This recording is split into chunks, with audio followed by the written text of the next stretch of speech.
Okay, hello everyone. My name is Oliver from UNITAR. I'll be moderating the webinar today. Okay, great. Well, I see we have up to 70 people in our webinar today, so thanks to all for their interest. I will get us started. So my name is Oliver Wotton. I work in UNITAR's Chemicals and Waste Management program, and it's our great pleasure to be working with the World Bank and other colleagues on this webinar to bring you this information that we're going to share in this hospital waste and environmental health in the Gambia webinar. We hope it's useful. There'll be a couple of presentations, some discussants, and a little bit of time as well for question and answers. So to open us up today, we have some opening remarks. We have Leah Carroll Sieghart from the World Bank. She is practice manager in the Environmental and Social Risk Management Group for the Western and Central African region of the World Bank. Thank you very much, Leah, for joining us. Over to you to open us up today. Thank you. Thank you so much for the opening. It's really a delight to be here. So good morning, good afternoon, good evening, depending where you're connecting from. I'm presently connecting from Libreville. So it's distinguished colleagues and guests. It's really a delight to be opening this session, and which focuses on vital dimensions of health system strengthening, protecting healthcare workers through improved occupational health and healthcare waste management. And our discussion today will spotlight recent findings and ongoing initiatives in the Gambia, examining both the challenges as well as the opportunities in safeguarding those on the front lines of public health. And we are particularly honored to be joined today by two distinguished experts, Dr. Melissa McDiarmid, who is the director of the Division of Occupational Health and Environmental Medicine at the University of Maryland School of Medicine, both certified in internal medicine, occupational medicine, and toxicology. And Dr. McDiarmid is internationally recognized for her leadership in workforce health protection.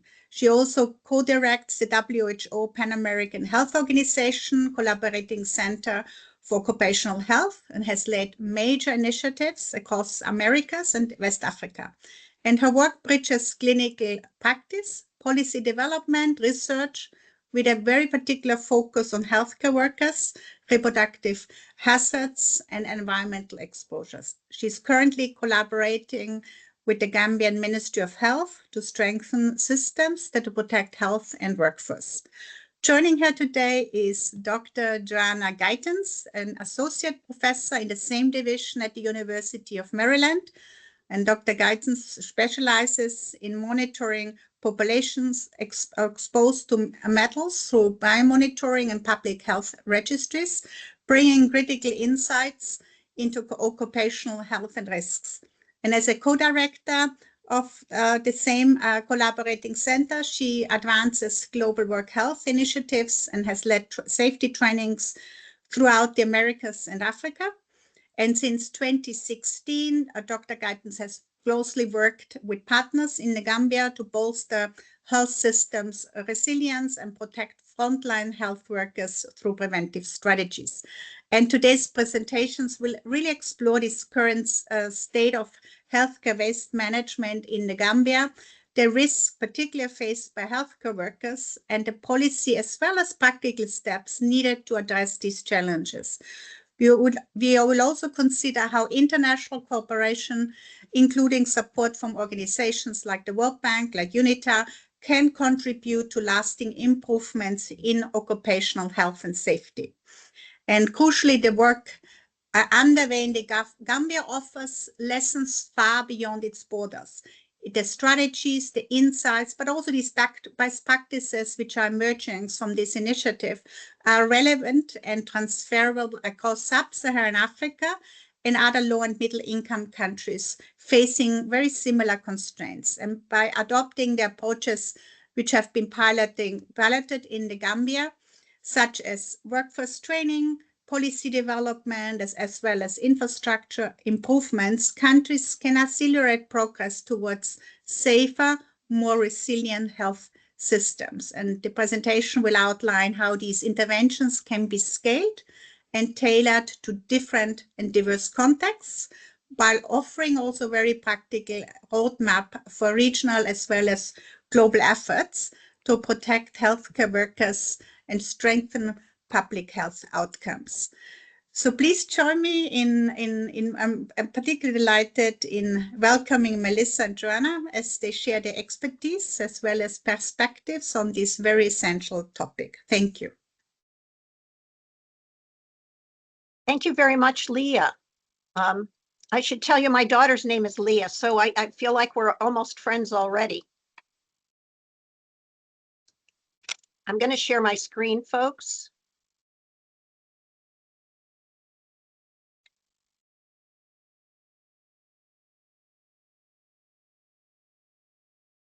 Okay, everybody see that? Is this okay? Very good. Thank you so much. Well, I know you all thought you were coming to an environmental health talk, but Leo, I think, well laid out the ground that we're going to make an argument that there's an intimate relationship between occupational and environmental health, because usually the toxic substances of concern are found in both areas and often emanate from a workplace. And we'll try to show you that example here in the case of medical waste and their origin, of course, at points of care, which is the jargon term we use for that. Just a word to say, as Leah shared with you, our collaborating center from the University of Maryland has been working in the Gambia for a little over 10 years in the area of health system strengthening, which is sort of the foundation for this talk, for this story. So I'm going to start a little bit about the occupational health aspects and the history, and then we'll move into the environmental health piece of this. So in terms of health worker risk, I think that at least for well-resourced countries, our story about the high hazards that health workers experience from a workplace that on the face of it should be a safe place to work, right? Because that's where we send people when they need additional assistance and care. But it is a high hazard workplace. And I think that at least in many well-resourced settings, that message finally came home during Ebola.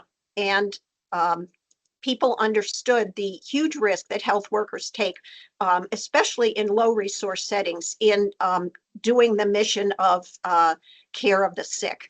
And I'd like to point out this middle photo here at the bottom, and I don't know if you can see it very well, but this is the employee's sick room. And there's a label that says an MDR case. And certainly we're well acquainted, those of us who work in healthcare, occupational health, of the multi-drug resistant tuberculosis cases, especially that ravaged Southern Africa. But we have them here also in our country. So, but in terms of sort of a convening event for countries that hadn't known the high risk for the health workforce, it came home during Ebola. Of course, many of our colleagues on the call today have a personal experience with the crisis in the health workforce because of the worldwide shortage of healthcare workers. And it's exquisitely experienced in Africa, 57 countries that have critical shortages of the health workers, 36 are in Africa. So it's a particularly hard-hit area that suggests that if we already have a shortage, we need to be taking good care of the health workers that we do have and making sure we have systems in place to protect those that we have and to basically guide them into a safe future in their careers in the health workforce. As you all know, this may sound like something common that WHO has been talking about for many, many years in terms of the protection of the health workforce, but always it was with this long-term goal of focusing on investing in health so that we could sustain the agendas of 2030 and beyond for sustainable development goals and goals of really helping low and middle income countries reach these development milestones. And interestingly, other authors have suggested that because sustainable development depends so crucially on a functioning health system, and the health systems depend so crucially on healthcare workers, that really the focus of sustainable development has to include the understanding that healthcare workers are agents that will deliver sustainable development to countries who are working towards those goals. And here are some quotes from this review in The Lancet, and also we'll call your attention to Dr. Margaret Chen's comment about this about 10 years ago, that the only route to achieve Millennium Development Goals is through the health worker, and there are no shortcuts. So also regarding the Sustainable Development Goals, and these are often foundations that really root our work both in the Americas and in the Gambia, they especially call out this focus on the Sustainable Development Goals is an opportunity to advance the occupational health agenda, because workers in healthcare are so crucial to attaining these goals. And I just wanted to mention that I think this has been kind of a little bit of an energy source for us in occupational health, because it permits us to as I say, use this as an opportunity to connect it for others to this accelerated progress that we would like to achieve towards sustaining the development goals, or the Millennium Goals, or the goals that we are currently working on together. And certainly for us in occupational health, SDG 3 and 8 are two very important ones to us.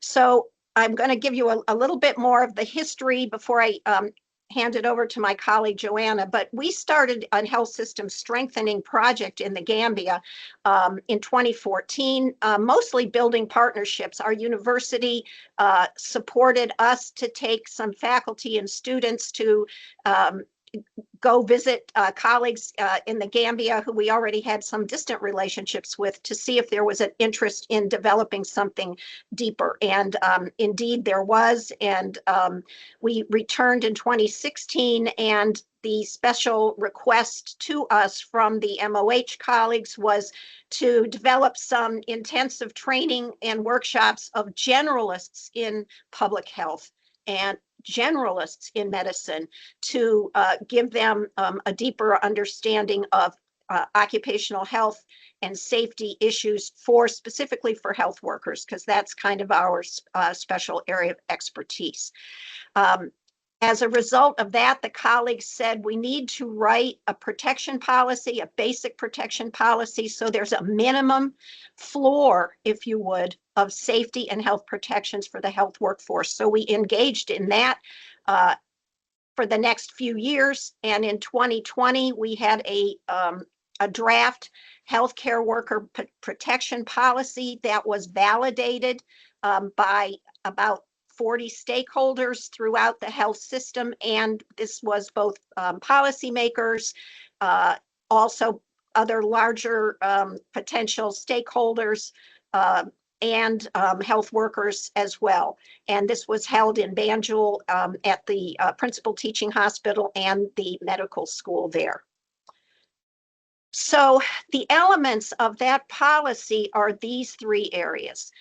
They identified what the main hazards were for their colleagues, and these included bloodborne pathogens protection, airborne hazards like tuberculosis protection, and the safe handling of medical waste.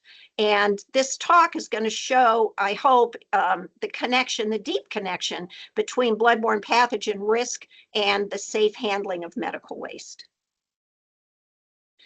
So as I mentioned, after this policy was validated, the desire was to begin applying this policy in a best practices situation while the minister was trying to socialize this new document with the Parliament to hopefully get it passed.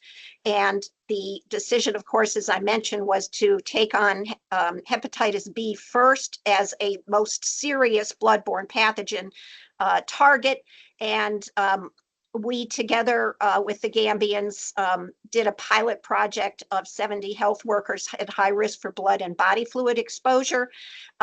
And this was a very successful outcome. We did serology testing to actually see who was protected, who had antibody and who didn't, and to give vaccine to those who needed it. And in addition, we have begun working with UTG, the University of the Gambia, to give this the same type of serology testing and vaccines for medical students and nursing students.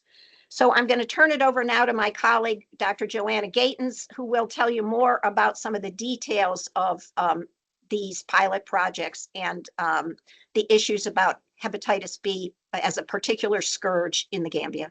Joanna? Okay, thank you. So hi, everyone. So I am going to talk about the hidden threat of hepatitis B and what we know about it in the Gambia. And so we know that healthcare workers are at risk for exposure to hepatitis B just based on the type of work activities that they do. And so if we look at some of the complications of hepatitis B, globally, it is responsible for half of all the deaths from liver cancer, a third of all the deaths from liver cirrhosis, and half of all the deaths from viral hepatitis. And so the complications of this disease can be quite severe. Next slide. And if we look in the Gambia, next slide, Melissa, thanks. So this is the age-adjusted incidence and mortality rates of liver cancer in African countries across different regions of sub-Saharan Africa. And so there's a couple things that I'd like to point out on this slide. So if you look at the x-axis on all of these different graphs, you'll notice that they're different. And unfortunately, if you look at the graphs for Western Africa, you'll notice that the age standardized incidence and mortality rates, the scale on that x-axis goes much higher than for any of the other regions in Africa. And Gambia, unfortunately, is leading the way in the number of new cases and deaths from liver cancer. And so next slide. There's been quite a bit of work done in the Gambia to look at the prevalence of hepatitis B in the general population. And what our colleagues have found is that the rate in the general population for hepatitis B is approximately 10%. And so what that means is that 1 out of every 10 patients that a healthcare worker comes in contact with puts that individual at risk for potential exposure to this virus.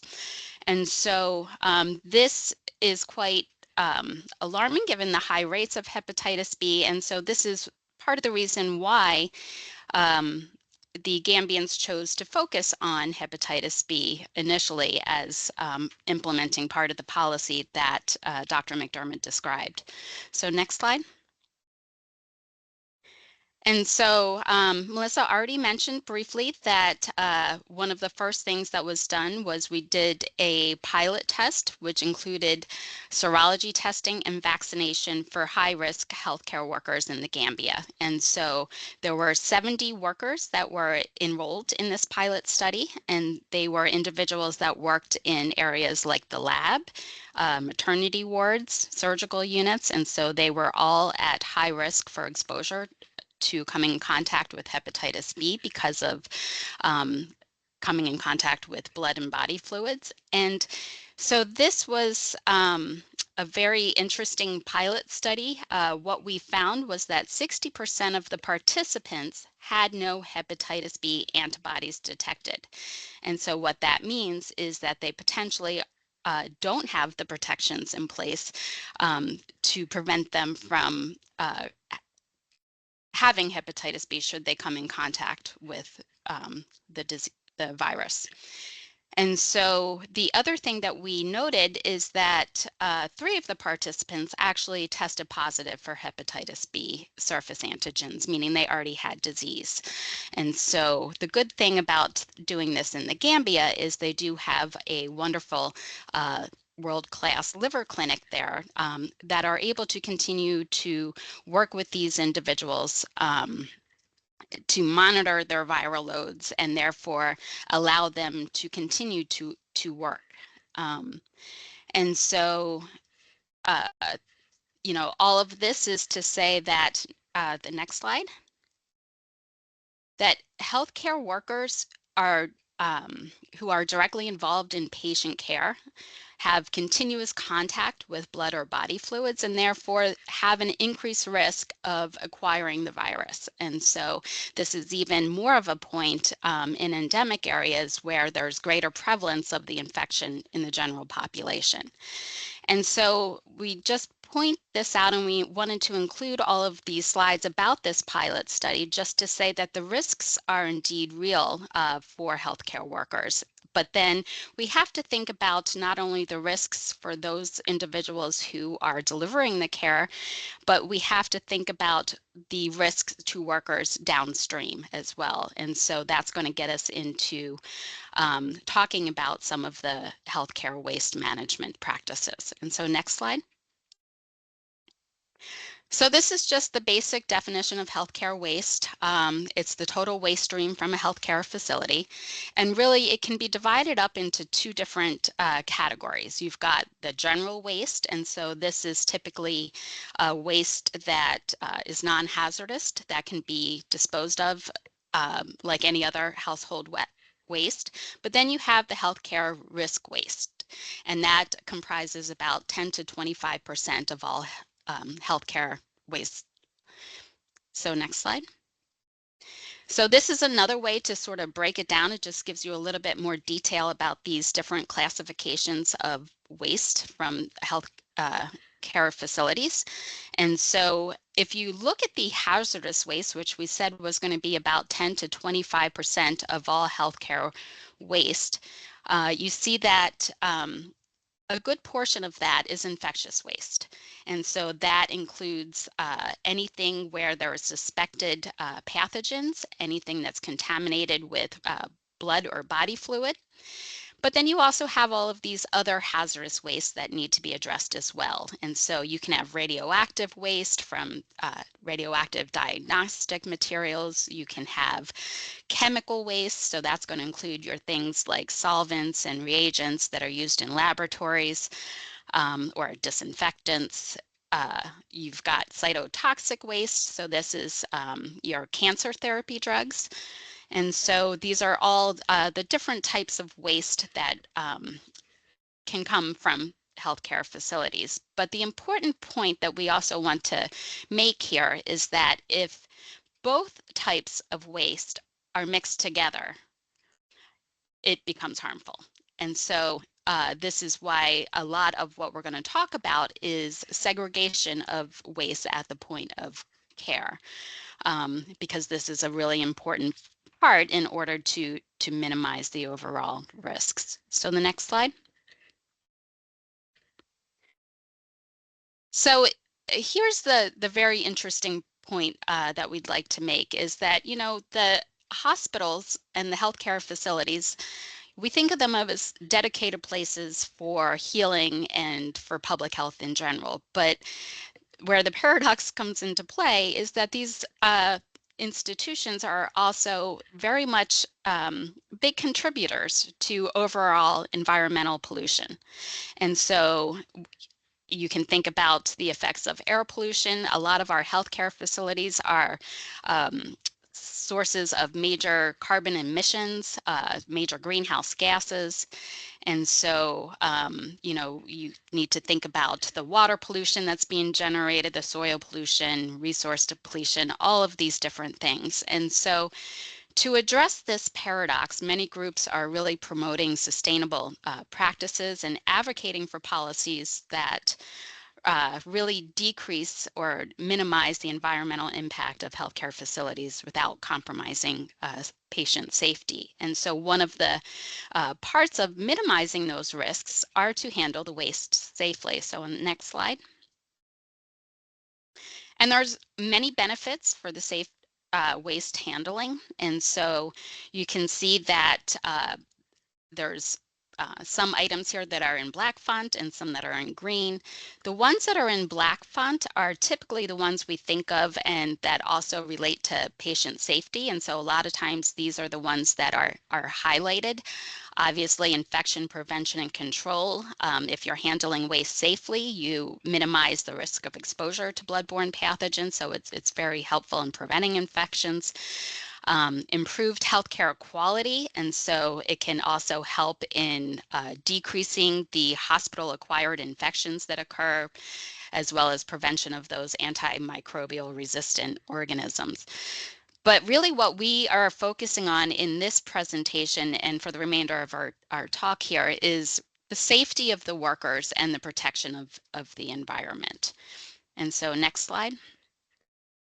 And so all of the workers that are involved with health and care facilities really are, it's important to recognize that they have a right to a safe working environment. And so again, it's not just the medical staff that are the ones who are interacting with patients or becoming exposed to blood and body fluids at the point of care, but we have to think more downstream. Who else comes in contact with all of the waste that is generated, and therefore who else has the increased risk of exposure? And this would include the cleaning staff in hospitals, the municipal waste workers, the ones who pick up the waste from the hospitals, who take it to the recycling facilities or the incineration facilities.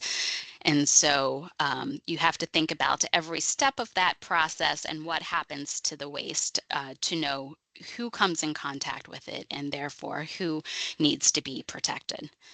And so next slide. And everyone has a right to a clean environment. And so you can see from the picture here, I'm sure we've all seen sites like this in areas that we have worked where you have the dumped infectious and sharps waste and the challenges that creates. We have to think very carefully about the waste burning and incineration practices in order to make sure that we are not polluting the environment more as well. And then we've got a number of different other sort of special waste scenarios that we need to think about that we're not really going to touch much on during this talk, but that's mercury pollution. Obviously, the hospitals, there's been a big push over the years to decrease the amount of mercury that's used in things like thermometers and stuff like that, because mercury pollution is a big challenge for countries to address, as well as the issue of pharmaceutical waste, with that being, the major problem associated with pharmaceutical waste is the contamination of water. And then also the sewage issues that come along with improper waste handling as well. And so next slide. So here are just some pictures, and I think you probably have seen things like this in some of the places where you all have worked, where you can see that you have sort of an open air burning of different types of waste. And I think the threat to the environment and surrounding communities in scenarios like this is quite obvious. And so next slide.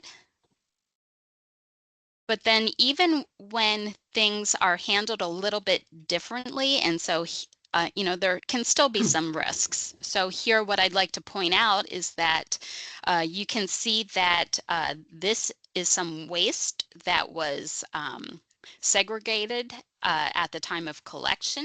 And so you've got some items there in yellow bags usually indicating infectious waste, but they are stored and piled in a way that leaves it accessible to access to animals, to anyone else that's living in the community. And so therefore it can increase the risks, even though at the point of care, it looks like things were handled quite well.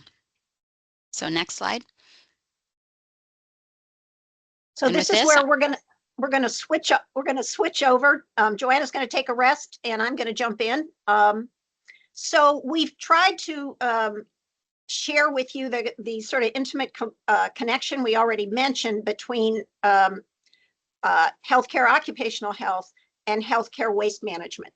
And we've kind of spent some time sharing the problem, sharing the challenge. And now let's talk about what interventions are possible.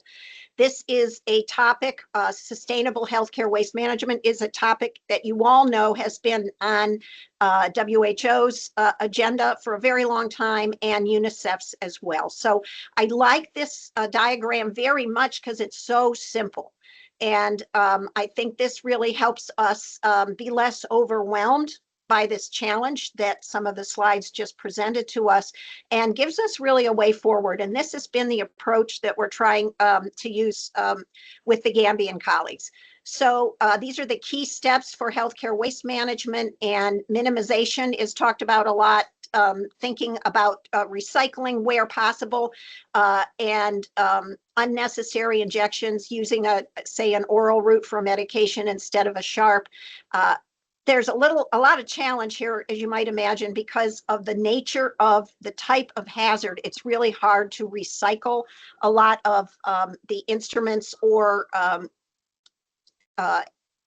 reusables, such as that plastic syringe. There are issues with that. So unfortunately, we usually have to move lower on this hierarchy, if you would, of intervention opportunities. And we get to segregation, making separate waste streams. So this is really an SOP. It's a type of work practice that has to be stood up in various health workplaces, in big hospitals and in small clinics and infusion centers that I understand that World Bank is also building in the Gambia. An infusion center, for example, is this great, shiny new intervention and place for care in the Gambia. But on the other hand, it's high risk for health workers because by nature, it's where people come to get infusions that involve sharps. So there has to be an understanding that there, again, is this sort of intimate relationship between occupational risk and the waste stream that's generated at point of care, and ultimately trying to make safe both of those activities together. And I think there's an argument for doing that in a complementary way. And then after segregation, as Joanna's already mentioned, there has to be places to store the variously segregated waste streams and to store it safely. And so here you see an icon of something with a roof on it and a lock on it. So we're going to look at some real world examples where that's not quite the case, and it gives us opportunities to make some differences. So I would also like to say that both segregation and handling and storage are quite low tech interventions, and they don't cost a whole lot of money. It's about training, it's about attitudes, it's about having some accountability for how we're supposed to do certain things. And I think that's good news for us, because these are things that we can enforce in a way, introduce and enforce in a way that, again, doesn't cost great sums of money. So it helps us not be paralyzed about the size of the problem and the challenge. I'm moving down to collection and transport here. Again, this looks like it may involve, obviously, trucks, for example, and there have been we've seen various examples of that in the Gambia, and I'm going to show you some shiny new refrigerated trucks that pick up the waste at some of the large generators in Banjul, which is the capital, but it doesn't need to be something so expensive. But again, there has to be that mindfulness about the way our disposition in handling the waste, and the respect for the ways it's been segregated. A nurse told me, this is a long time ago, before the incinerators that we're going to show you in a minute were given to the Gambia. A nurse told us that they were dutifully segregating. Typically, the big thing they segregate is hazardous infectious waste from regular waste. And she said they were dutifully doing it, and she was committed to it. She was a champion for it and was doing it for several weeks. And on the day the truck came to pick up the 2 different waste streams, she saw the people in the trucks dumping everything in together. And she said she was heartbroken. So obviously that's the kind of thing we have to stop. I hopefully don't think it's happening as frequently now, but it goes to a training issue. And then I'm moving down to the treatment areas, and these are incinerators, and these look like ones that would be in an individual point of care, like a clinic or regional clinic. We're going to show you some that are much bigger than that. And then the treatment and the incineration basically handles and makes safe the contaminated microorganisms and the infectious aspects of the waste. But then there is, in the next line here, there is ash or something that's left over after incineration or after treatment. Sometimes bags of waste are autoclaved rather than incinerated, and so theoretically they are no longer infectious, but you still have some waste that has to be dealt with either in disposal or other types of handling. So we're going to talk about these various aspects of these steps for hazardous waste management in a safe way in the next few slides. So the Gambians have been interested in healthcare waste management for a very long time. And even though they had, here's a preamble from their management policy, they already had national health policies and health sector strategic plans, but they noted, and I have it in the red here, that the prevailing legal framework of those existing more general health sector legislative documents did not ensure sustainable healthcare waste management and did not define clear and precise roles, responsibilities, competencies, and these sorts of things. And so they say, thus leaving the whole health delivery system open to disease and injuries posed by the healthcare waste. And they said that's the bad news. But the good news is that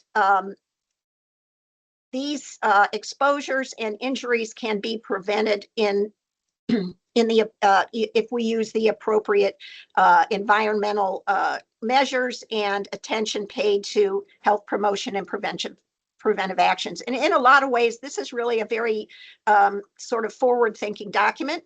And this has been very helpful in our efforts to work on what implementation would look like with the Gambian colleagues.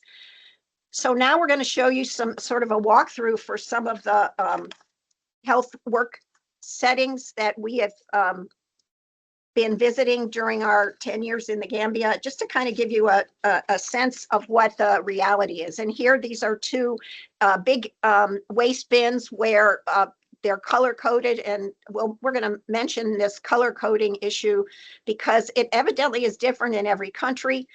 In our country, hazardous waste, infectious waste is always red bagged. In the Gambia, it's supposed to be yellow bagged, except when they don't have yellow bags, and then they switch it to black bags. So this, as you can see, could potentially be a miscue for somebody that didn't know that the hazardous waste was in a black bag that day instead of a yellow bag. I wanted to show you this because this actually occurs. I want to say this was not in Africa. This was actually in a country in the Americas where Joanna and I went. And obviously this is a quite precarious laboratory setting. And you can see that they have one, it looks like one trash receptacle there. And just the basic lack of housekeeping is concerning.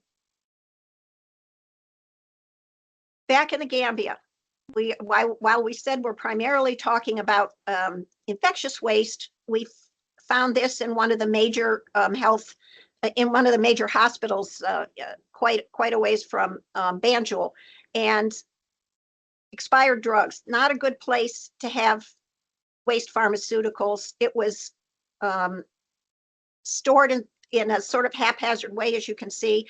It's mixed with cardboard, which is not supposed to be hazardous. And if it had been segregated and you just took out the medication vials themselves, there'd be a lot less pharmaceutical waste here. And it's open to the public. This was in a hallway. This is quite a precarious place to have a sharps box. This is where usually needles and those plastic syringes with the needle go in, and it's kind of a swinging box on a wheeled trolley is not a good idea. This is also not a good idea, a sharps box unattended on a shelf, again in a hallway of a hospital. Could be knocked off. The contents could be, spewed all over the floor. This is where we typically see sharps boxes, and this is at an outpatient clinic, outdoor outpatient clinic, in fact. And we don't like to see sharps boxes on the floor because it's very close to people's feet, and doesn't take much to kick one over. The recommendation is for them to be mounted on walls, but of course here they're working outside, so there's probably some place, at least either on a column or something like that, that takes it out of harm's way of the feet. Now, this is a problem. This is in a sort of grassy dirt setting, not far from that last slide that I showed you. And these are needle caps, and these are plastic tops to pressurized glass vials. And somehow they got just snapped in the dirt. And I'm not sure if there's other things. I didn't see any needles, but there's certainly not a vigorous respect for where these types of sharps should go. We were told that there had been a fire some months earlier and that a lot of waste had to be buried, but this is superficial, so I think it's new. All by way of saying this goes to issues about training and attitude. We saw this in the last visit during the summer when we were there. Here's something else. It looks orderly, doesn't it? It certainly looks better than some of the other sharps boxes I showed you. What's wrong with it? So these are full sharps boxes, but it's not locked up. It could be obtained by anybody. Animals could knock them over. Anyway, this is the most common experience we've seen of the documentation of the two waste streams in a functioning clinic. So one with a black bag, one with a red bag. And the red bag is supposed to be hazardous, infectious waste, as I mentioned, and black all other. However, the red bagged receptacle is right there near the threshold of a door and could be kicked over and doesn't have a top on it. And usually, so some of this stuff is really not sophisticated, but these containers are supposed to have covers on them so that when somebody does kick it over, we won't have a big sort of hazmat mess on the floor around it. So this is just a little tour of sort of the real world situation that we're kind of talking about now. And I'm going to turn it back over to Joanna to show you an alternative vision. Okay, so we talked about the safe handling of medical waste, and the first step really being segregation of the waste and making sure that the waste is properly labeled.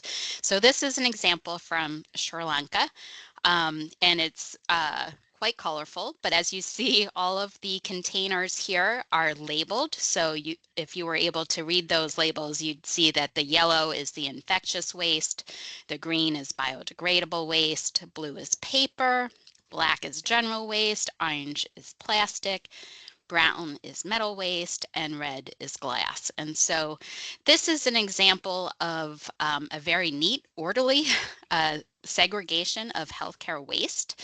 And so next slide. The main thing that we want to say, though, is that the provision of basic logistics to hospitals for containers like this is available from WHO and UNICEF funds. And so even though the slide before had many different colors and many different types of collection points, some of the very basic materials that are needed to correctly segregate the hospital waste is available from WHO and UNICEF. So next slide. So Melissa has already mentioned about the storage of medical waste and the fact that medical waste in the storage at the local sites should be in an area that is not readily accessible to others and should be an area that is locked up. And so what you're looking at in this picture is the side container of one of the storage sites. You can see there's a big opening there, and what we're pointing to is a lot of the waste that is in that unit itself. And so obviously it's not an area where that's quite secure. And so when you open up that container, this is what you see. You can see lots of black bags from this point of view. And if you go to the next slide, you can really see what the container or the storage unit looks like. And so we've got these yellow bins that are labeled infectious waste, but you'll notice that there's a lot of black bags. And I think Melissa has already mentioned that one of the challenges, at least in the Gambia, is that yellow bags, which they use for infectious waste, are difficult to obtain at times. There's only one supplier, and so oftentimes they end up using other bags, such as black bags, but then they do put a tie on it that is a yellow tie to indicate that that is infectious waste. But you can see that it can be quite hard to see that label. So next slide.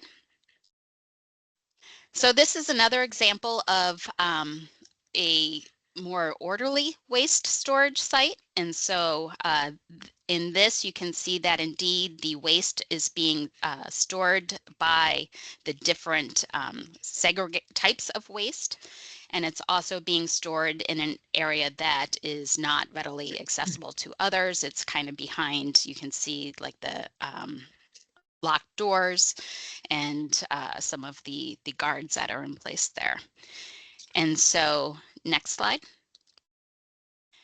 Melissa also mentioned that the Gambia has some very wonderful refrigerated trucks. And so these are the trucks that are used to collect the infectious waste from many of the health care facilities, and they are transported to Ferato, which is the place of their very nice incinerator. And so the workers, we are told that the workers that go to the facilities to pick up the waste are given some personal protective equipment. They have special work boots and an N95 mask and other things like that to protect themselves, gloves. And so on the next slide, what you can see is this is sort of the entry point. So once the material arrives from that big truck, it comes out in these bins, which are held in a storage area here until they are ready to be incinerated. And so on the next slide, in the Gambia, they are lucky enough to have one of these beautiful incinerators. It's the Eco Sterile 250. And so this is relatively new to the Gambia. I think it was in 2022 with the World Bank funds that they were able to have this beautiful incinerator. And so I will say that they do have a smaller version of this incinerator also at Edward Francis Small Teaching Hospital, which is the big teaching hospital in Banjul, their capital. And then they also have incinerators at many of the local health facilities to handle some of the sharps waste as well. So next slide. So we've told you a lot about the infrastructure from a policy point of view, and we've shown you some examples of the challenges that are currently faced by the Gambian colleagues at the facilities. And I think that it boils down to some issues that are really, I think, ripe for intervention, as I've already mentioned, which is knowledge and attitudes. That's why there are problems with segregation of waste. There are competing priorities when healthcare workers have something else to do, or there are patients waiting. And so to take the extra time to thoughtfully put whatever their waste is in their hand into the right bin is a problem, or possibly there's an infrastructure issue because there's only one bin at that exact point of waste generation or point of care. So these are things that I think are quite amenable to intervention, which gives us some hope. And so there needs to be extensive capacity building and introduction of best practices and reviews. And we have in the policy that I showed you that the Gambians wrote, they already have a healthcare facility waste management assessment tool that's in the appendix of that document. And it's about a 5-page tool that can be used at the facility level, not just to train people, but to help to remind people, are we doing this? Are we doing that? And it encourages walkthroughs, walk around tours of their facility to look at what the situation is on the ground on the day they're looking at it or looking for how they are doing in the process. So I think this is really a helpful tool to get the colleagues to be mindful and to take the time to do those behaviors of segregation of waste a little more carefully. So in the document also that the Gambians wrote on health worker minimum protections regarding medical waste, they have performance indicators, and they are these 5, which is to have ask facilities to have a waste care management control program, providing new hire training and refresher training, performing those walkthroughs that I talked about to look at healthcare waste management sort of as it's actually happening in the moment during clinics, for example, and to do those quarterly, to use the color-coded containers and to report safety boxes used per quarter, because that would imply if you've used more boxes, that means you're filling them up properly or using them at all. So these would be really kind of low-hanging fruit metrics that are being encouraged to be collected. But there needs to be a focus and a regular requirement / encouragement to report these numbers quarterly to the MOH. So the way forward at the facility level, I mentioned this already, is infectious and sharps waste segregation management, intensive training, segregation, best practices, reminding people, working on attitudes, encouraging people to do the right thing, and to help them understand that it makes a difference. I think people and workers are more willing to do something and to go the extra mile from a safety point of view if they actually think it makes a difference. And then there needs to be an assessment piece to assess the adherence to the facility's plans. And at the MOH level, strengthening monitoring of the waste management program, tracking performance at points of care. So there needs to be accountability. And then looking at legal compliance and impact at the MOH level. So thanks very much for your attention, and we'll be happy to answer some questions later. Thank you very much indeed, Melissa and Joanna. Very insightful, very interesting. I see you're doing some great work. I thought it was very informative, you know, looking at across SDGs. You started by saying how this was, you know, an environment-focused webinar, but of course you were going to talk about hospital waste and health issues. And so seeing it across the SDGs, I think is really valuable for us. Okay, we will come to question and answers a little bit later, but now we have a little session for discussants. So I'd like to invite Lilian Cora. She's Senior Advisor at the Global Alliance on Health and Pollution, just to take a few minutes to share her insights and any comments she would like to share on the presentation and the work done on Gambia. So Lilian, welcome. Over to you.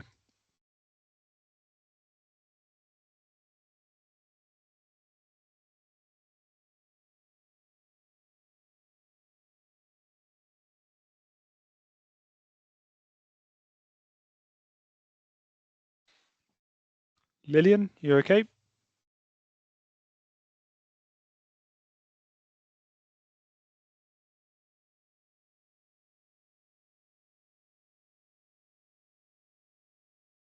Okay, well, Lilian, let us know if you're back online or if you can access your microphone. I see your hand up. Okay.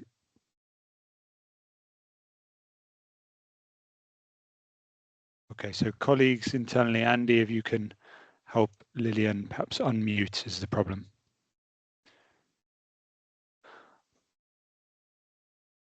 While we do that, we'll perhaps switch things up. We have two discussants. So we have Lilian. Thank you. Okay.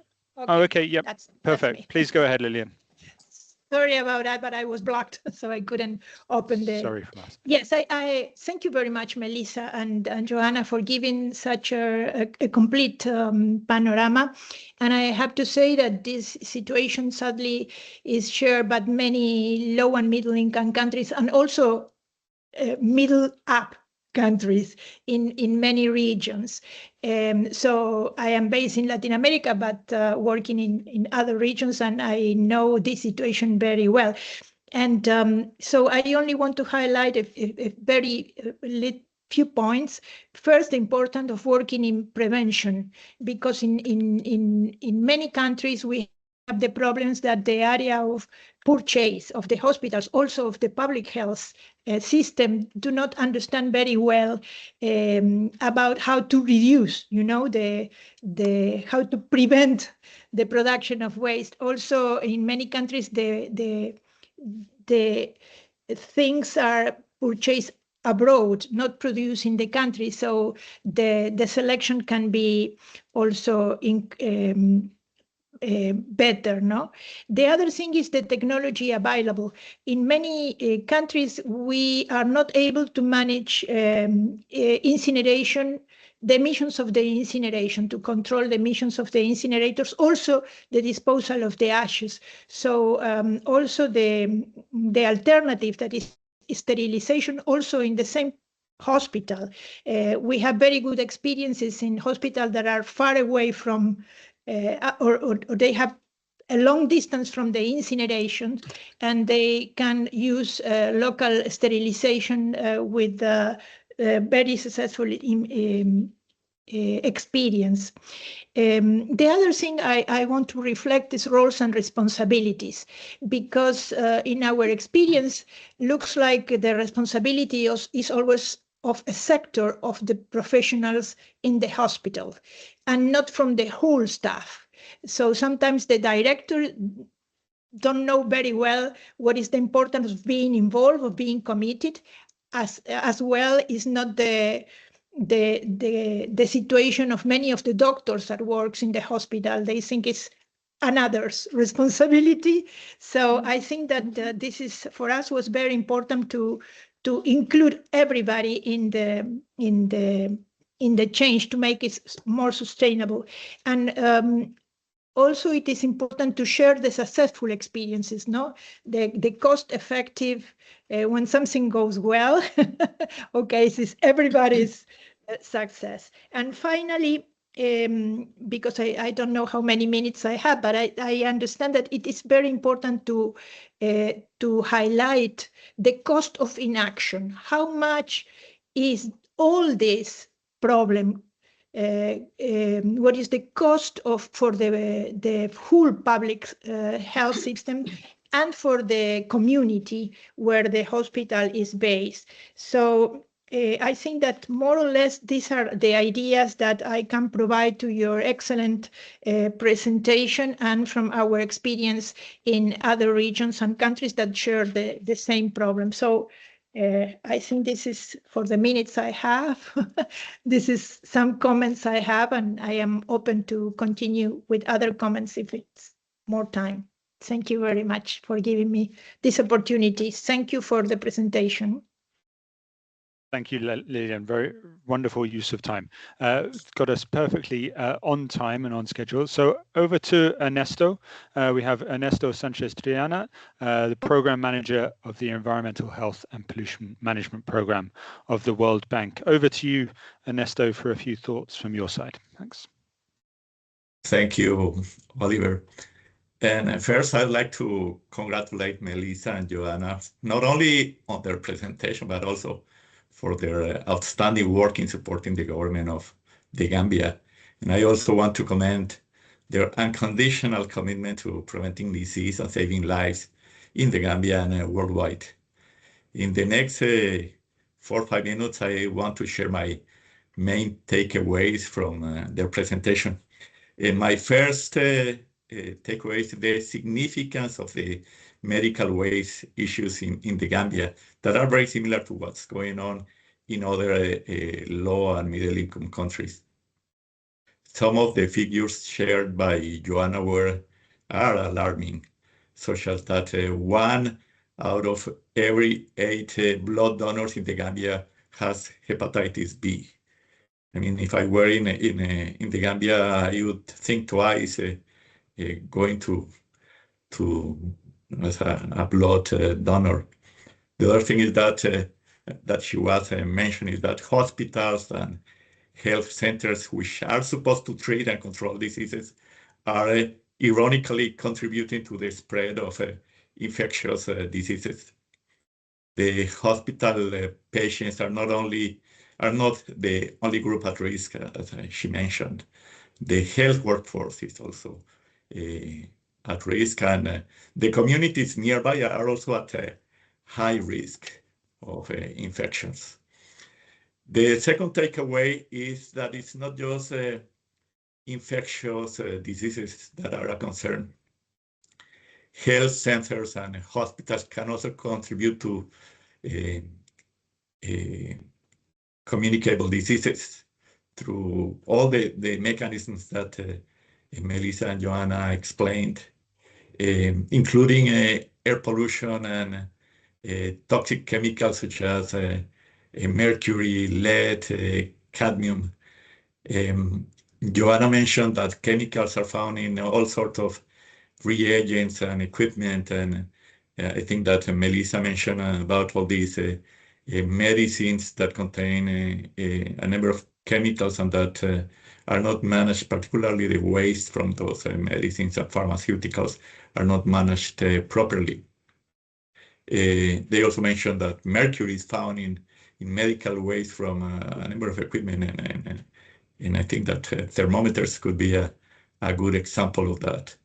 In addition to that, other toxic chemicals also contribute to medical waste, such as lead and cadmium. And for example, lead is used everywhere in hospitals and health centers, in X-ray rooms, or in lead acid batteries that ensure continuous power supply to healthcare facilities.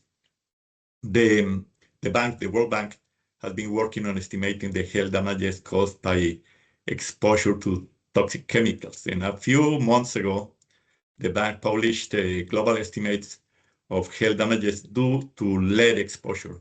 Those were published in the Lancet Planetary Health. More than 5 million deaths each year are due to lead exposure, along with this is at the global level.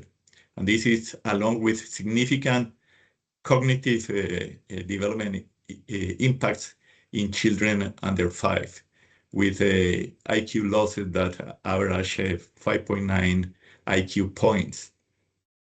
Currently, the bank is also estimating the impacts on cardiovascular mortality and cognitive impairment from exposure to other toxic chemicals, including cadmium and mercury. And the estimates that we have so far are also very, very worrisome. A third takeaway from their presentation is that the medical waste issues are very well known. But also the technologies to address them are very well established. And there are a number of low-hanging fruits, as mentioned by Melissa. And the Gambia case shows that these technologies can be effectively deployed in low and middle-income countries in sub-Saharan Africa, but also on a global scale. And regarding this point, I'd like to note that the World Bank has established a solid track record of assisting countries in managing healthcare waste.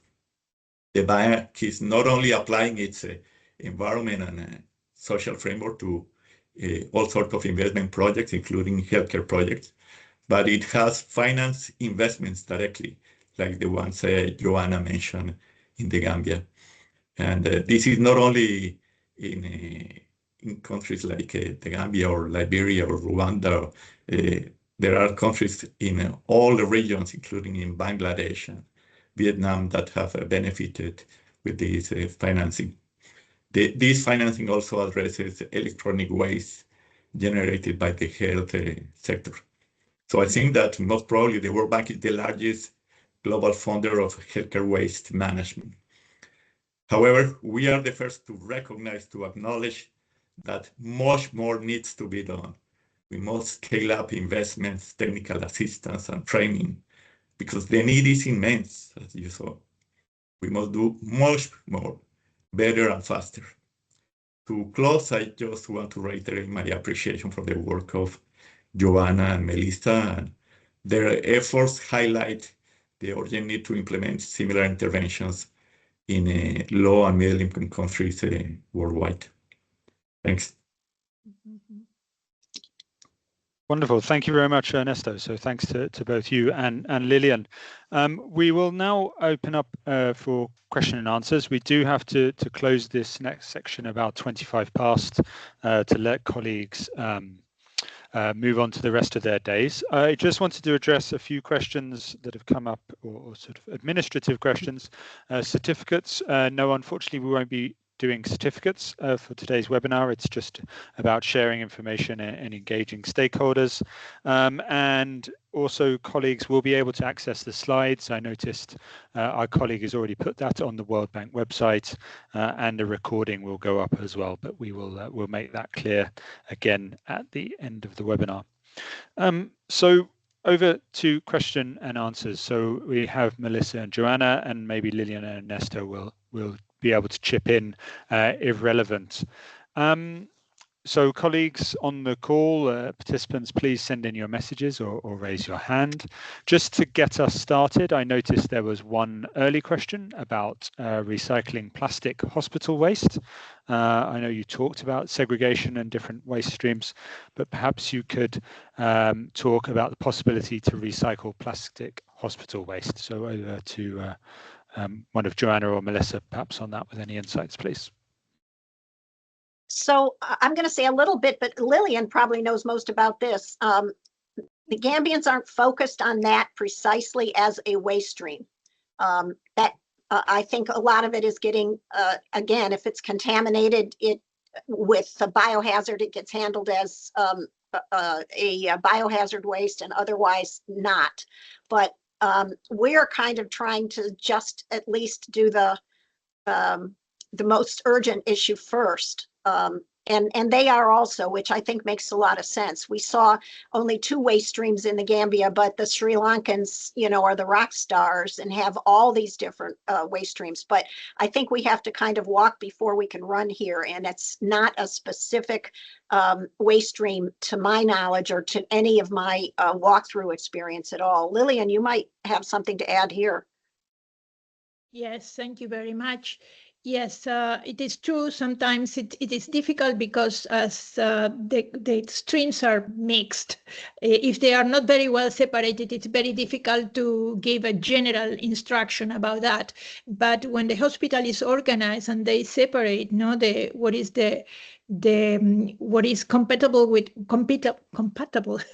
with the urban waste, and some of the plastics can be recycled.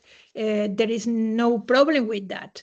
The other thing is when it goes to the stream of hazardous waste, it is very difficult and depends very much on the conditions of work that you can separate this waste to be recycled. So in my opinion, if only some plastics from the urban stream of the waste, if it is very well separated, can be recycled, but have to be under a very good surveillance. Okay. Okay, thank you very much for adding that. We have one colleague with their hand up, so we have Javed Afzal. Please, could you go ahead?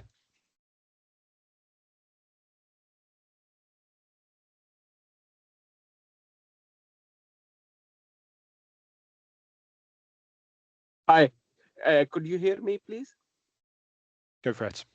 Okay, thank you. Excellent presentation, and thank you for sharing excellent experiences from the Gambia and some other countries like Sri Lanka. I just picked up one point, and I think perhaps Melissa made this point that when we talk about healthcare waste management, the issue is also with the behavior and attitude. I think if you could just give us a little bit what was the strategy actually to change the attitude and behavior of the healthcare waste management staff, because that is, I think, one of the most critical elements of healthcare waste management in lower and middle income countries. Sometimes they have the resources, but it is the attitude and the behavior which is the main hurdle. So, I mean, how this particular aspect of healthcare waste management was handled in the case that is being presented. Thank you.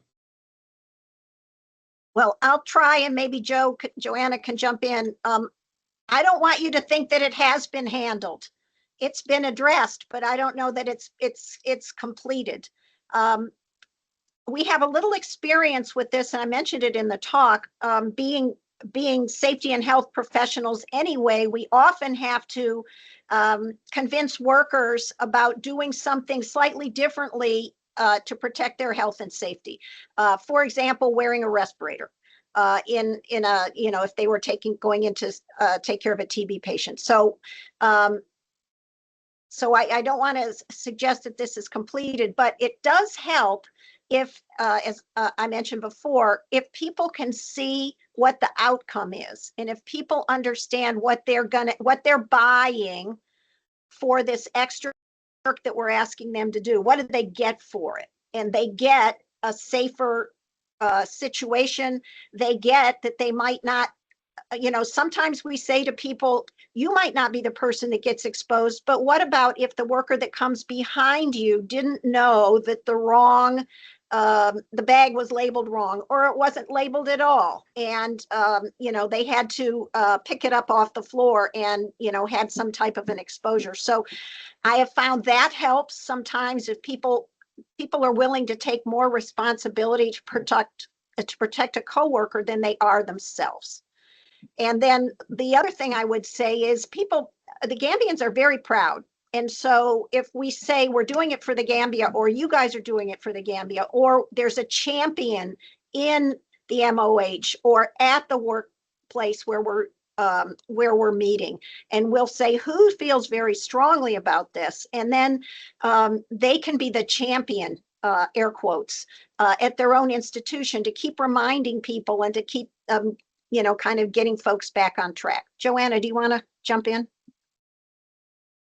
Yeah, so I think you're exactly right, Melissa. And, sometimes I think individuals, if you say you're doing this to protect yourself, kind of don't weigh it as much as, you know, if we say you're doing this to protect the Gambia, your coworkers, the children in the environment that could potentially, you know, become exposed if things are not handled properly, then I think individuals are more likely to act. The other thing that I would point out is that part of changing people's practices or attitudes also involves making it easy for them to do the right thing. I know this is something Melissa says over and over, so see, I'm paying attention, Melissa. But also, you know, by making it easy to do the right thing, yes, all of these materials may be available to help them, say, you know, they have the waste segregation bins and, you know, they have all the supplies that are needed. But really taking a look at their work practices on a day-to-day basis, and are those bins located in the right spot? Are they, you know, in a place that it's very easy for them to do the right thing, where they don't have to take extra steps or go to a different location in order to segregate the materials properly? So that's just another point that I would make. Hey. Yep, just quickly, Lillian, and then we'll move to some next questions. Well, yep. I saw a very good experience in a hospital where they organize a team, a kind of patrol with the different professionals involved, and they went once a week or something like that to talk to the colleagues. So and taking paying attention to the different problems in the different services of the hospital. And that was very useful for them to receive the message for the same colleagues and to sustain the changes on time. And I was very impressed because also the changes last very long, only because of that, because they improved the dialogue among the different colleagues of the same hospital. Okay, thank you. All right, I would like to get on to the written questions, but we do have one more hand up, so I'll let Andrew Ugolole go ahead. Your mic has been enabled, so please unmute yourself and go ahead, please.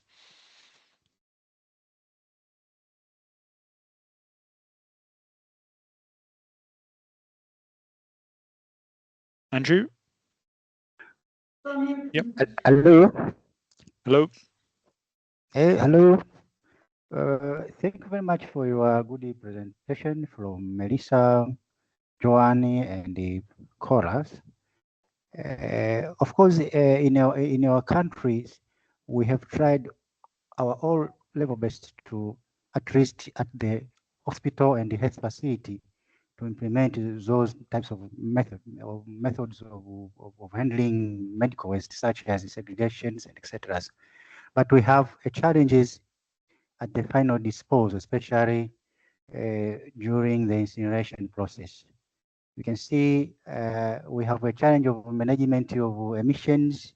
We have a challenge and management of some hashes which are produced. Now, what's happening in Uganda, in Gambia? Can you try to share experience and clarify at the point of the incineration process? How do they handle those emissions and etc. And what are the technology they are using? Because one of the challenges in our countries is the technology of these incinerators. Thank you. Well, I know a little bit about that, and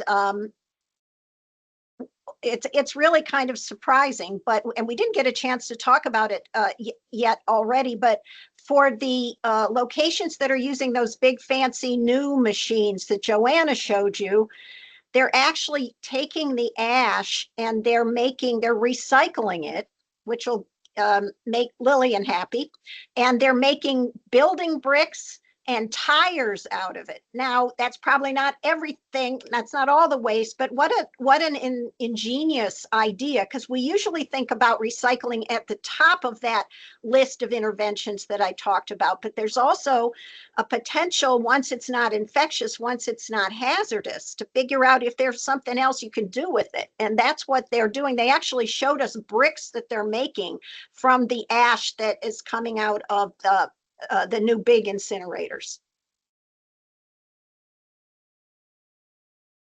Okay, Thank you very much. We only have a couple of minutes left, but I'd like to put sort of a two-part question to you. So we've had a question on whether the health facility in Gambia has an infection control manual and a hospital policy provided from the Ministry of Health. And then also a bit more about the national waste system. Do they have an area for hospital waste in their landfill, or is it just general in the dump site? So if you had any comments on those, please. I know the answer to the first question, not so much the second. So yes, every hospital has an infection control officer, and they are often our best friends because they already, a lot of what we do in occupational environmental health is very familiar to infection control, IPC, infection control and prevention people. They're kind of used to that. We use a lot of the same approaches. And so, yes, they do. There are ministry-wide rules, but also, especially at the larger hospitals, there are programs that are conducted and supervised by infection control officers. Joanna, do you want to add anything to that? No, I think that summarizes it. But I will say too, unfortunately, I also don't know the answer to the second question about where it goes when it leaves the incinerator. We know that it goes to the landfill, but I think the question was, does it go to a special section of the landfill? And unfortunately, I don't know the answer there. But we're going to find out. Yes. Very good. Okay, thank you. We also had an interesting question about staff turnover. It made me think of you, Lillian, your comment about sort of an all-staff approach to waste management. Was there anything particularly Melissa and Joanna, but in Gambia about staff turnover in the waste management section that's useful for colleagues to hear, or perhaps Lillian, you have some insights as well, please. Lillian, go ahead. I see your hand up. No, I only want to mention something that I don't think it was enough highlighted, was mentioned, but that is the importance of having enough wastewater treatment plants, in particular in regions where the communicable diseases is so high. And also was mentioned the issue of pharmaceuticals going to the wastewater in the hospital, and in these countries and in many other countries also is the release of radioactive substances to the wastewater, so we have to prevent that as well. So I think we didn't mention that enough, and it's a very important point that we have to consider when we talk about the impact of the hospital activities. Thank you very much. Okay, thank you. And Joanna and Melissa, is there anything in the Gambia about staff turnover that you had noticed? So I don't know specifically about turnover in the Gambia with the medical waste staff, but I will say staff turnover in general across the board is often a challenge. And so one of the ways that you can help with that is to continuously offer trainings.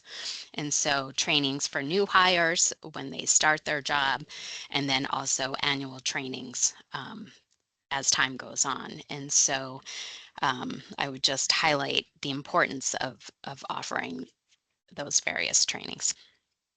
So this might be a good point to end on, Oliver. You know, there's this huge focus on capacity building in health workers to attain stable health systems and reach the Sustainable Development Goals. But we think in our field in occupational environmental health, we think that there hasn't been enough of a focus on safety and security of the health workforce, and the conditions of work are one of the reasons people leave.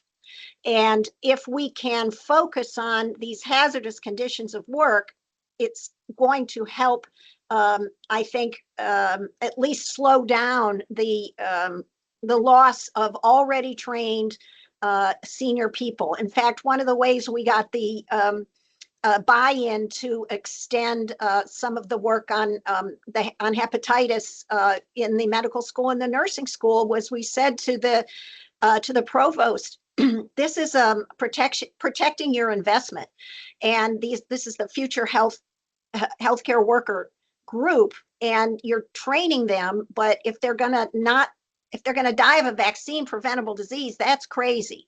And I think we didn't mention enough, and I'm glad we're ending on this, about PPE for the workers in waste. I would suggest part of their PPE, which isn't PPE, is to have a hepatitis B vaccine.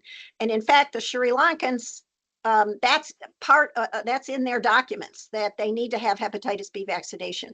And I would say that's absolutely true. So, going back to the general, I would say part of the way we can address the loss of health workers in all sectors, or environmental health workers, is to really focus on the conditions of work that make it unpleasant and make it unsafe, and prevent the preventable.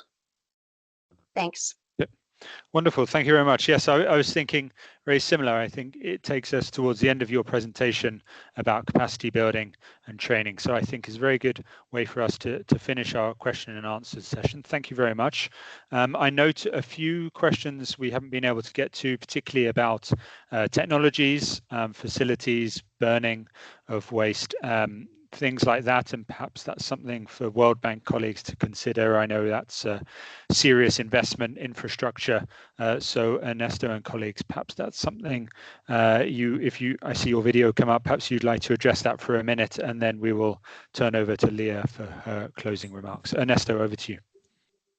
Yeah, before Leah's closing remarks, I want to just point out that we're completely open to respond to all those questions directly. So please send us those questions and you can post them in the Environmental Health and Pollution Management Program website, and we will be responding to all those queries and questions. In every single investment project that the bank finances, we have policies to comply with all the environmental and social regulations. But in addition to that, we have what we call the environment and social framework that includes standards on occupational health and safety, on community health, on environmental assessment, on pollution prevention and abatement. So we have all that information also available openly, and you are, very welcome to ask us anything about it. In fact, Leah is the practice manager in charge of the implementation of the environment and social framework in West Africa, and we are very grateful with her participation today and with her closing remarks. Leah, please.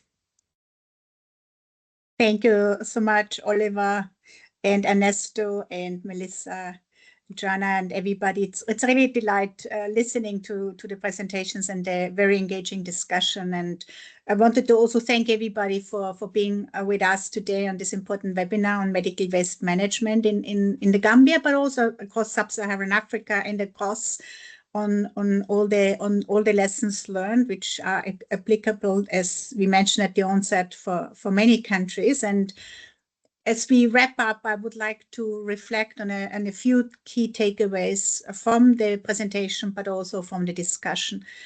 So I feel that really today's session offered a comprehensive look at unique challenges and emerging opportunities in managing medical waste. And Melissa and Joanna very ably underscored the very urgent need for this integrated context-specific approaches to address the growing volume and the complexity of medical waste. And particularly when we look at the wake of the expanding health care services and also the recent public health emergencies, and as was said at the onset, we saw it also very the curve coming up with Ebola at the onset, and then also that we've heard about the effective medical waste management that requires not only appropriate technologies but also very strong policy frameworks also sustained investment in capacity building, but also very genuine community engagement. And for me, also a key central takeaway is that mismanaged medical waste is not only a public or environmental health issue, it's a major constraint on human capital and economic productivity, and exposure to improperly managed waste can fuel disease outbreaks, raise healthcare costs, but also reduce productivity due to illnesses or undermining the development of healthy and skilled workforce. And here, inadequate management can also deter investment, really stifle also job creation and slow economic growth. So there's a very strong correlation between mismanaged waste management and slow economic development. And our presenters here have discussed and emphasized the importance of strengthening institutional capacity, but at national as well as local levels, and also have shared very excellent experiences. And here also clear guidelines and as well as regular training for healthcare workers and reliable systems for waste segregation, as we have very well seen also in the pictures provided. Collection, but also disposal and treatment are essential. And the discussion also centered around the critical role of data collections and the monitoring and informing policy decisions, but also ensuring accountability, because what we don't monitor, we cannot hold accountable. And in the Gambia, and as in many low and middle income countries, resource constraints and limited infrastructure pose a real hurdle, and making it vital and very important to prioritize cost-effective but also scalable solutions. And I think also the discussions brought valuable perspectives on building partnerships amongst governments, amongst development partners, the private sectors, the local communities, and insights on innovative financing, public awareness, and regional cooperation is highlighted the potential for shared learning and collective action. So I think this platform bringing also together, and I saw there were many friends and colleagues and partners from many countries connected, and I think this is particularly precisely a platform we enjoy to foster, bringing this shared learning across. And there was also a very strong focus on the need to address gender and social equity and ensuring interventions are inclusive, but also responsive to the needs of all segments of the society. So importantly, there was a big highlight on the relevance of applying also this environmental and social framework that, as Ernesto also alluded to, and in health and human development investment projects, but also because it provides also essential guidance on resource efficiency as well as pollution prevention, including medical waste. So the projects and investments and interventions are really designed to implement, to protect public health, safeguard the environment, but also support sustainable development outcomes. So looking ahead, I think the next steps are very clear, and I think there's a lot of interest and a lot of ownership. It's important to build on this momentum by deepening this collaboration, by deepening the knowledge sharing across countries and sectors. And this includes supporting governments to develop and implement national medical waste management strategies, but also invest in training and infrastructure by promoting best practices tailored. And I think we have seen this also very clearly. It's important to also have those tailored to local realities. And strengthening also data systems, monitoring frameworks will be key to tracking the progress and identify also, on the other hand, areas for continuous improvement. So I encourage all of you to stay engaged, make use of these networks and the resources introduced today, and to stay together so that we can foster healthier communities, a safer environment, but also very importantly, strong economies. And before we close, my big thanks go to Melissa, Joanna for their insightful presentations, to Oliver for our moderators to guide us through and for expertly guiding this discussion, and to Lilian and Ernesto and all the discussants for really their thoughtful contributions, and also for the rich comments that came also verbally, but also I've followed through the chat. So you can find them, as Ernesto already alluded to, you can find the recording and the presentation on the Environmental Health and Pollution Management website. The link is in the chat, and I'm also pleased to share that our next webinar, so please stay tuned, is scheduled for November the 2nd, and it will focus on another important topic. It will focus on electronic waste management in Africa. And this is a topic of growing importance for our region, particularly with a lot of new technologies being brought in, which of course has also an important aspect on electronic waste management. And we are very much looking forward to another engaging session with experts and practitioners from across the continent.